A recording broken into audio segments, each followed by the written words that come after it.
Hello friends, GK गुरु जी अड्डा के YouTube platform पे मैं शैलेश आप सभी का हार्दिक स्वागत करता हूँ। प्यारे साथियों, जैसे कि आप सभी को पता होगा, आपका सीटेट का एग्ज़ाम 7 जुलाई को होगा और लगातार हम लोग क्लास 8 के एनसीईआरटी कर रहे हैं और आज हम लोग ज्योग्राफी चैप्टर 3 कृषि से संबंधित चर्चा करते हैं। तो चलिए बिना विलंब करते हुए आइए अपने टॉपिक पर चलते हैं। चैनल पर नए हैं तो सब्सक्राइब कर लीजिएगा, वीडियो को लाइक और शेयर कर दीजिएगा। चलिए, गुरमीत मधु टीना एक गाँव से गुजर रहे थे। वहाँ उन लोगों ने एक किसान को खेत की जुताई करते हुए देखा। किसान ने उन लोगों से कहा कि वह गेहूं की बुआई करने जा रहा है और मृदा को अधिक उपजाऊ बनाने के लिए खाद डाल रहा है। उसने बच्चों से कहा कि गेहूं मंडी में अच्छी कीमत पर बिकेगा, जहां उसे आटे में परिवर्तित करके कारखाने में डबल रोटी और बिस्कुट बनाने के लिए ले जाया जाएगा। पौधों से परिष्कृत उत्पाद तक के रूपांतरण में 3 प्रकार की आर्थिक क्रियाएँ सम्मिलित हैं: प्राथमिक, द्वितीयक और तृतीयक क्रियाएँ। प्राथमिक क्रियाओं के अंतर्गत सभी क्रियाओं को शामिल किया जाता है जिसका संबंध प्राकृतिक संसाधन के उत्पादन और निष्कर्षण से है। कृषि, मत्स्य संग्रहण इनके अच्छे उदाहरण हैं। द्वितीयक क्रियाएं इन संसाधनों के प्रसंस्करण है उससे संबंधित है। इस्पात विनिर्माण, डबल रोटी पकाना, कपड़ा बुनना इन क्रियाओं के उदाहरण हैं। तृतीयक क्रियाएं जैसे प्राथमिक और द्वितीयक क्षेत्र को सेवा कार्यों द्वारा सहयोग प्रदान करती हैं। यातायात, व्यापार, बैंकिंग, विज्ञान, तकनीकी प्रक्रियाओं के उदाहरण हैं। एक शब्द लिखा है एग्रीकल्चर। शब्द की उत्पत्ति लैटिन शब्द एगर या एग्री से है, जिसका अर्थ मृदा, और कल्चर है जिसका अर्थ कृषि करने से हुई है। इसको याद रखिएगा, पूछा जा सकता है। कृषि एक प्राथमिक क्रिया है। अब आपसे पूछेगा कृषि कैसी क्रिया प्राथमिक है? फसलों, फलों, सब्जियों, फूलों को उगाना, पशुपालन इसमें सम्मिलित है। विश्व में 50% से लोग कृषि से संबंधित क्रियाओं में जुड़े हैं। भारत की 2/3 जनसंख्या अब तक कृषि पर निर्भर है। अनुकूल स्थलाकृति, मृदा और जलवायु कृषि क्रियाकलाप के लिए अनिवार्य हैं। जिस भूमि पर फसलें उगाई जाती हैं कृषिगत भूमि कहलाती है, जहाँ फसल उगाते हैं। आप मानचित्र में देख सकते हैं, कृषि क्रियाकलाप विश्व के उन्हीं प्रदेशों में संकेंद्रित है जहाँ फसल उगाने के लिए उपयुक्त कारक विद्यमान हैं। चलिए, ये आपको क्षेत्र दिखाया गया है, ठीक है। तो यहाँ पे देखिए आप, ये वाले हिस्से में जो आपका कह सकते हैं उत्तर अमेरिका का हिस्सा है, इसके कुछ क्षेत्रों में आपको जो है देखने को मिलेगी यहाँ कृषि होती है। फिर ये थोड़े थोड़े क्षेत्रों में यहाँ हो रही है आपका, ये जो नीचे आपका हिस्सा है दक्षिण अमेरिका में, ठीक है। फिर ये कुछ क्षेत्रों में, और यहाँ देखिए हर जगह खेती नहीं है और भारत के लगभग सभी जगहों में खेती बहुत अच्छी होती है। चलिए, क्या आप जानते हैं, मोस्ट इम्पॉर्टेंट है, इसको बहुत अच्छे से पढ़िएगा। एग्रीकल्चर कृषि, सेरीकल्चर रेशम कीट, पिसीकल्चर मत्स्य पालन, विटीकल्चर अंगूरों खेती, हॉर्टिकल्चर वाणिज्यिक उद्योग। एग्रीकल्चर कृषि, मृदा की जुताई, फसलों को उगाना, पशुपालन का विज्ञान एवं कला, इसे खेती भी कहते हैं। सेरीकल्चर रेशम उत्पादन, रेशम के कीटों का वाणिज्यिक पालन, यह कृषक की आय में पूरक हो सकता है। पिसीकल्चर मत्स्य पालन, विशेष रूप से निर्मित तालाबों और पोखरों में मत्स्य पालन। विटीकल्चर या इसे द्राक्षा कृषि कहते हैं, अंगूरों की खेती। हॉर्टिकल्चर या उद्यान कृषि, वाणिज्यिक उपयोग के लिए सब्जियां, फूलों और फलों को उगाना, ठीक है, हॉर्टिकल्चर में आता है। कृषि तंत्र, कृषि या खेती को एक तंत्र के रूप में देखा जा सकता है। इसके महत्वपूर्ण निवेश बीज, उर्वरक, मशीनरी, श्रमिक हैं। जुताई, बुआई, सिंचाई, निराई, कटाई इसकी कुछ संक्रियाएं हैं। तो अब ये आपसे पूछा जा सकता है, इम्पॉर्टेंट है, फिर से समझिएगा ये लाइन को। देखिए, महत्वपूर्ण निवेश में क्या क्या है, तो बीज है, उर्वरक है, मशीनरी है, श्रमिक है, ये सभी के सभी निवेश हैं। इतनी चीज़ें निवेश होती है। जुताई, बुआई, ठीक है, बहुत ध्यान से समझिएगा। सिंचाई, निराई, कटाई इसकी संक्रियाएं हैं। इस तंत्र के निर्गतों के अंतर्गत फसल, ऊन, डेयरी और कुक्कुट उत्पाद आते हैं। जैसे ये निवेश है, प्रक्रम है, निर्गत है, मशीनरी है, बीज है, रसायन है, जुताई है, बुआई है, छिड़काव है, उसके बाद फसल है। मानवीय निवेश है, भौतिक निवेश में सूर्य प्रकाश, तापमान, मृदा, ढाल, वर्षा, भंडारण, श्रम, मशीनरी और रसायन, ठीक है। भौतिक एवं मानवीय कृषि निवेशक का आपको समझाया गया है। चलिए, जैविक कृषि, इस प्रकार की कृषि में रासायनिक खादों के स्थान पर जैविक खाद और प्राकृतिक पीड़ानाशी का उपयोग किया जाता है। फसलों का उत्पादन बढ़ाने के लिए कोई आनुवंशिक रूपांतरण नहीं किया जाता। कृषि के प्रकार। विश्व में कृषि विभिन्न तरीकों से की जाती है। भौगोलिक दशाओं, उत्पाद की मांग, श्रम और प्रौद्योगिकी के आधार पर कृषि में दो मुख्य प्रकार हैं। पहला है निर्वाह कृषि, दूसरी है वाणिज्यिक। वाणिज्यिक का मतलब ही धन से होता है, निर्वाह का मतलब जीवनचर्या से होता है।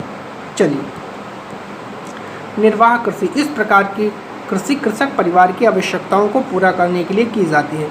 पारंपरिक रूप से कम उपज प्राप्त करने के लिए निम्न स्तरीय प्रौद्योगिकी और पारिवारिक श्रम का उपयोग किया जाता है।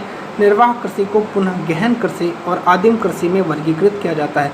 अब निर्वाह कृषि दो प्रकार की होती है, गहन कृषि और आदिम कृषि। याद रखिएगा, पूछा जा सकता है। अब गहन कृषि क्या होती है समझ लीजिए। गहन कृषि में किसान एक छोटे भूखंड पर साधारण औजार और अधिक श्रम से खेती करता है। अधिक धूप वाले दिनों में उपयुक्त जलवायु और उर्वर मृदा वाले खेत में एक वर्ष में एक से अधिक फसलें उगाई जा सकती हैं। चावल मुख्य फसल होती है। अन्य फसलों में गेहूं, मक्का, दलहन, तिलहन शामिल है। गहन निर्वाह कृषि दक्षिण पूर्वी और पूर्वी एशिया के सघन जनसंख्या वाले मानसूनी प्रदेशों में प्रचलित है। आदिम कृषि क्या है? में स्थानांतरित कृषि और चलवासी जो पशुचारण है वो शामिल है। स्थानांतरित कृषि अमेज़न बेसिन के सघन वन क्षेत्रों, उष्णकटिबंधीय अफ्रीका, दक्षिण पूर्व एशिया और उत्तर पूर्वी भारत के भागों में प्रचलित है। ये भारी वर्षा और वनस्पति के तीव्र पुनर्जनन वाले क्षेत्र हैं। वृक्षों को काटकर जलाकर भूखंड को साफ किया जाता है, तब राख को मृदा में मिलाया जाता है। मक्का, रतालू, आलू, कसावा जैसे फसलों को उगाया जाता है। भूमि की उर्वरता की समाप्ति के बाद वह भूमि छोड़ दी जाती है और कृषक नए भूखंड पर चला जाता है। स्थानांतरित कृषि को कर्तन एवं दहन कृषि के रूप में भी जाना जाता है। इम्पॉर्टेंट है, बहुत अच्छे से समझिएगा। स्थानांतरित कृषि विश्व के विभिन्न भागों में अनेक नामों से जानी जाती है। मोस्ट इम्पॉर्टेंट है। उत्तर पूर्वी भारत में इसे झूमिंग कहते हैं, मैक्सिको में मिल्पा कहते हैं, ब्राज़ील में रुका कहते हैं, मलेशिया में लदान कहते हैं। कई बार यहाँ से क्वेश्चन बने हैं भर भर के। चलवासी पशुचारण सहारा के अर्धशुष्क और शुष्क प्रदेशों में, मध्य एशिया और भारत के कुछ भागों में, राजस्थान, जम्मू और कश्मीर में प्रचलित है। इस प्रकार की कृषि में पशुचारक अपने पशुओं के साथ चारे और पानी के लिए एक स्थान से दूसरे स्थान पर निश्चित मार्गों में घूमते हैं। इस प्रकार की गतिविधि है वो जलवायु बाधाओं और भूभाग की प्रतिक्रिया स्वरूप उत्पन्न होती है। पशुचारक मुख्यतः भेड़, ऊँट, मवेशी, याक और बकरियां पालते हैं। ये पशुचारकों और उनके परिवारों के लिए दूध, मांस, ऊन, खाल और अन्य उत्पाद उपलब्ध कराते हैं। ठीक है, चलिए अब चलते हैं आगे और देखते हैं इसके बाद वाणिज्यिक कृषि क्या है। चलिए वाणिज्यिक कृषि की बात करते हैं। वाणिज्यिक कृषि में फसल उत्पादन और पशुपालन बाजार में विक्रय हेतु किया जाता है। इसमें विस्तृत कृषि क्षेत्र और अधिक पूंजी का उपयोग किया जाता है। अधिकांश कार्य मशीनों के द्वारा किया जाता है। वाणिज्यिक कृषि में वाणिज्यिक अनाज कृषि, मिश्रित कृषि और रोपण कृषि शामिल है। वाणिज्यिक अनाज कृषि क्या है आइए समझते हैं। इसमें फसलें वाणिज्यिक उद्देश्य से उगाई जाती हैं। गेहूं, मक्का सामान्य रूप से उगाई जाने वाली फसल है। उत्तर अमेरिका, यूरोप और एशिया के शीतोष्ण घास के मैदान वाणिज्यिक अनाज कृषि के प्रमुख क्षेत्र हैं। ये क्षेत्र सैकड़ों हेक्टेयर में बड़े फार्मों से युक्त विरल आबादी वाले हैं। अत्यधिक ठंड वर्धन काल को बाधित करती है और केवल एक ही फसल उगाई जा सकती है। मिश्रित कृषि में भूमि का उपयोग भोजन व चारे की फसलें उगाने और पशुपालन के लिए किया जाता है। यह यूरोप, संयुक्त राज्य अमेरिका, अर्जेंटीना, दक्षिण पूर्वी ऑस्ट्रेलिया, न्यूजीलैंड और दक्षिण अफ्रीका में प्रचलित है। चलिए आगे बात करते हैं रोपण कृषि की। वाणिज्यिक कृषि का एक प्रकार है जहां चाय, कहवा, काजू, रबड़, केला, कपास की एकल फसल उगाई जाती है। इसमें बृहद पैमाने पर श्रम और पूंजी की आवश्यकता होती है। उत्पाद का प्रसंस्करण खेतों पर ही या निकट के कारखानों में किया जा सकता है। इस प्रकार इस कृषि में परिवहन जाल के विकास की अनिवार्यता होती है। रोपण कृषि के मुख्य क्षेत्र विश्व के उष्णकटिबंधीय प्रदेशों में पाए जाते हैं।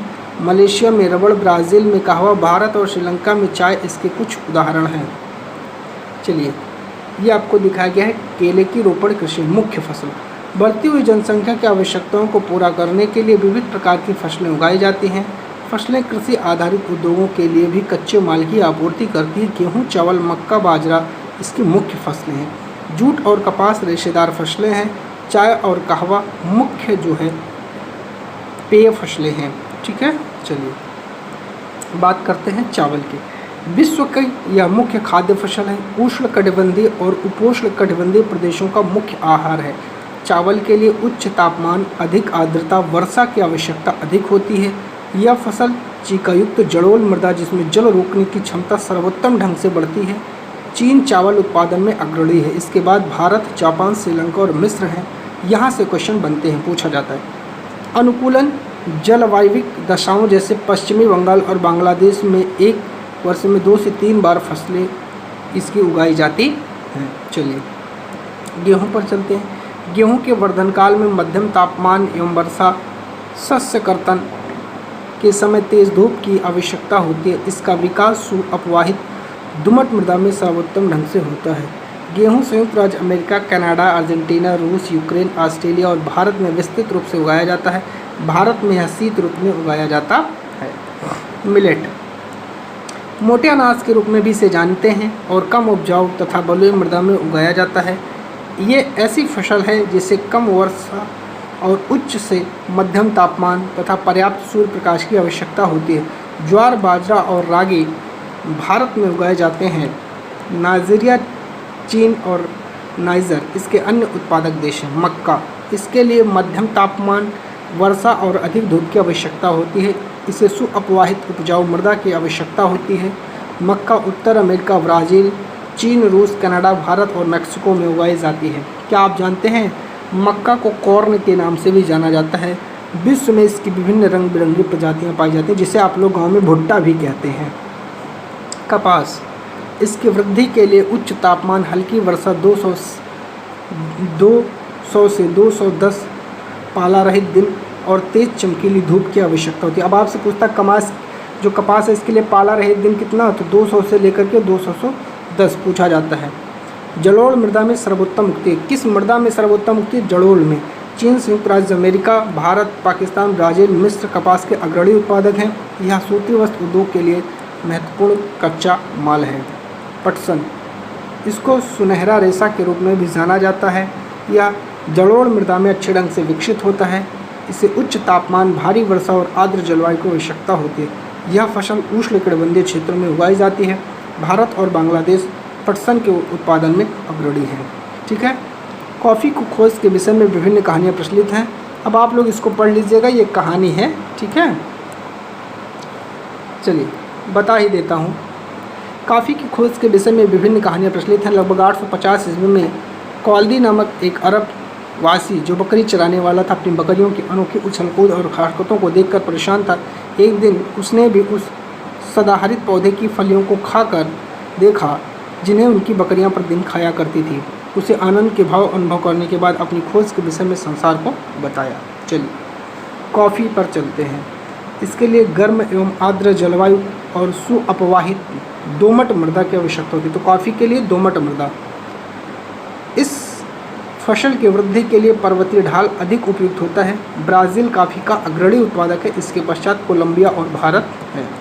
चलिए चाय, कह रहा है चाय बागानों में उगाई जाने वाली एक पेय फसल है।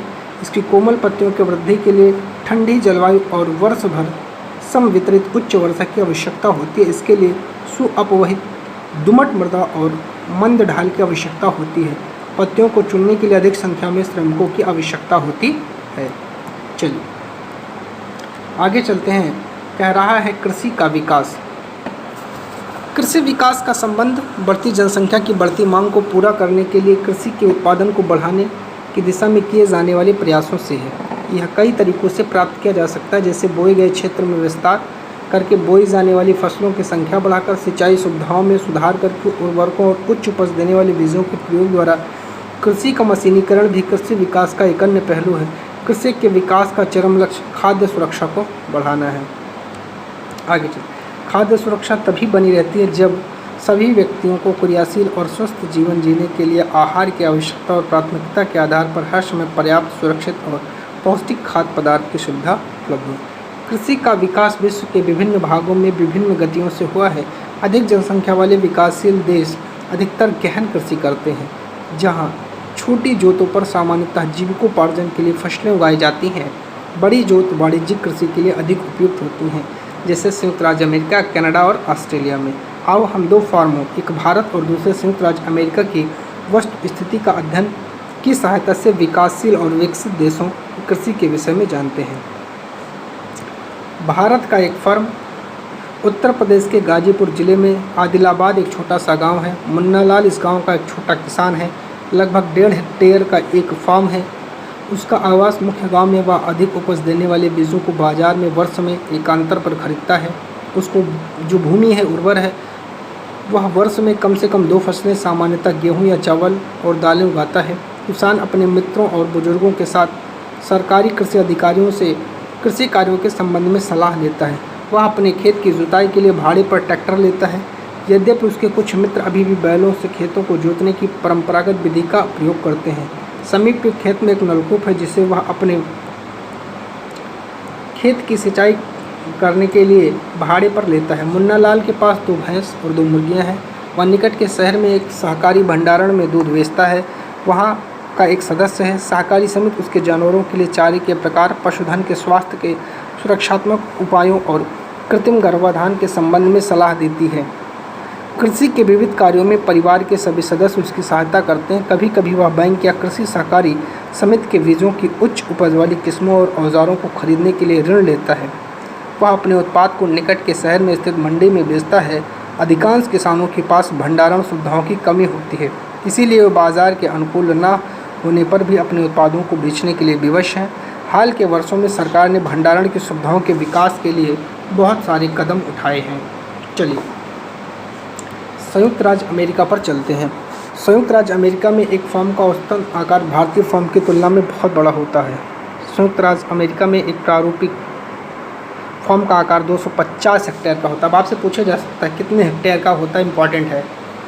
किसान सामान्यतः फॉर्म में रहता है। मक्का, सोयाबीन, गेहूं, चुकंदर यहाँ उगाई जाने वाली महत्वपूर्ण फसल है। संयुक्त राज्य अमेरिका के मध्य एशिया में स्थित अयोवा राज्य के एक किसान जो होरन के पास 300 हेक्टेयर भूमि है, वह अपने खेत में मक्का तब उगाता है जब वह आश्वस्त हो कि मृदा और जल संसाधन इस फसल की आवश्यकता को पूरा कर देंगे। फसल को नुकसान पहुँचाने वाले पीड़कों को नियंत्रण के लिए पर्याप्त उपाय किए जाते हैं। समय समय पर मृदा और नमूनों का मृदा परीक्षण प्रयोगशाला में जांच के लिए भेजता है, उसमें पर्याप्त पोषक तत्व हैं या नहीं। ये परिणाम जो होरन के वैज्ञानिक उर्वरक कार्यक्रम की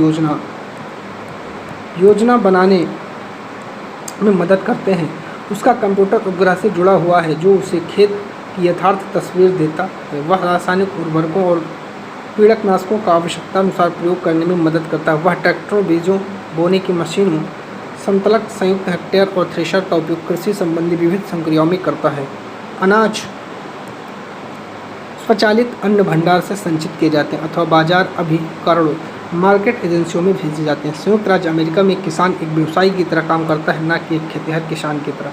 ठीक है, ये इसी के साथ आपका ये चैप्टर कंप्लीट होता है। वीडियो अच्छी लगी हो तो चैनल को सब्सक्राइब कर लीजिएगा, वीडियो को लाइक और शेयर करिएगा। बहुत बहुत धन्यवाद।